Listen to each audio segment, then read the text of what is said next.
Halo guys, Assalamualaikum. Perkenalkan, nama aku Nurul Ajmi.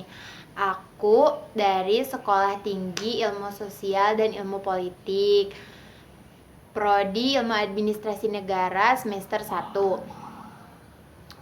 Jadi kali ini aku bakal ngejelasin tentang sistem politik Indonesia dengan dosen pembimbing Ibu Eni Rohaini MSI. Oke guys, langsung aja, cekidot.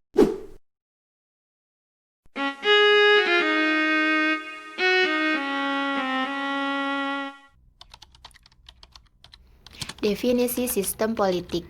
Pengertian sistem. Sistem adalah suatu kesatuan yang terbentuk dari beberapa unsur atau elemen.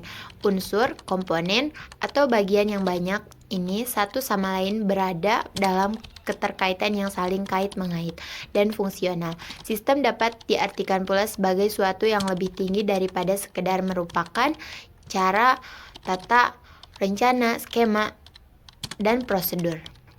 Pengertian politik. Politik berasal dari kata polis atau negara kota yang kemudian berkembang menjadi kata dan pengertian dalam berbagai bahasa. Aristoteles dalam Politis mengatakan bahwa pengamatan pertama-tama menunjukkan kepada kita bahwa setiap polis atau negara tidak lain adalah semacam asosiasi. Jadi, pengertian sistem politik menurut Sri Somantri adalah pelembagaan dari hubungan antar manusia yang dilembagakan dalam bermacam-macam badan politik, baik suprastruktur politik, lembaga eksekutif, legislatif, dan yudikatif, dan infrastruktur politik. Sistem politik Indonesia mengalami banyak perubahan setelah ada amandemen terhadap Undang-Undang 1945. Amandemen terakhir atas Undang-Undang 1945 dilakukan pada tahun 2002. Perbandingan sistem politik Indonesia sebelum amandemen dan sesudah amandemen Undang-Undang 1945 adalah sebagai berikut. 1. Sistem politik Indonesia sebelum amandemen Undang-Undang 1945. Indonesia adalah negara kesatuan yang berbentuk republik. Hal itu berarti bahwa kedaulatan berada di tangan rakyat dan sepenuhnya dijalankan oleh MPR. Indonesia menganut sistem pemerintahan presidensial. Artinya, presiden berkedudukan sebagai kepala negara dan kepala pemerintahan. Sistem politik Indonesia setelah amandemen Undang-Undang Dasar 1945. Pokok-pokok sistem politik di Indonesia setelah amandemen Undang-Undang 1945 adalah sebagai berikut. 1. Bentuk negara adalah kesatuan, sedangkan bentuk pemerintahan adalah republik. NKRI terbagi dalam 33 provinsi dengan menggunakan prinsip desentralisasi. 2. Kekuasaan eksekutif berada di tangan presiden. Presiden tidak bertanggung jawab pada parlemen dan tidak dapat membubarkan parlemen. Masa jabatan presiden beserta wakilnya adalah 5 tahun dan setelahnya dapat dipilih kembali untuk 1 kali masa jabatan. 3. Tidak ada lembaga tertinggi dan lembaga tinggi negara yang ada lembaga-lembaga negara seperti MPR, DPR, DPD, BPK, Presiden, MK, KY, dan MA. DPA ditiadakan yang kemudian dibentuk sebuah Dewan Pertimbangan yang berada langsung di bawah Presiden. Proses politik di Indonesia. Sejarah sistem politik Indonesia dilihat dari proses politiknya.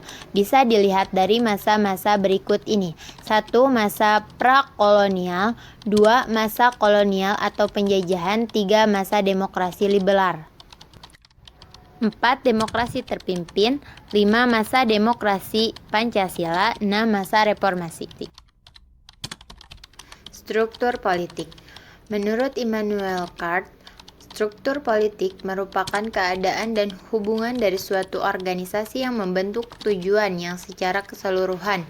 Di antaranya, 1. Suprastruktur adalah budaya politik yang ditunjukkan dinamika politik di pemerintahan.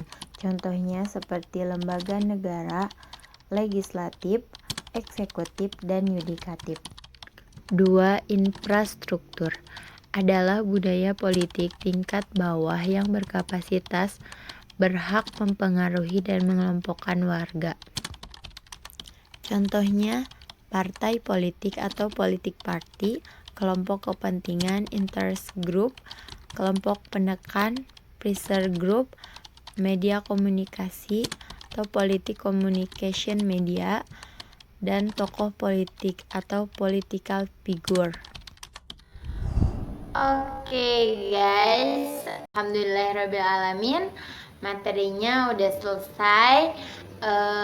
Mungkin hanya itu yang dapat aku sampaikan. Kurangnya mohon dimaafkan, dan lebihnya itu hanyalah kesempurnaan dari Allah.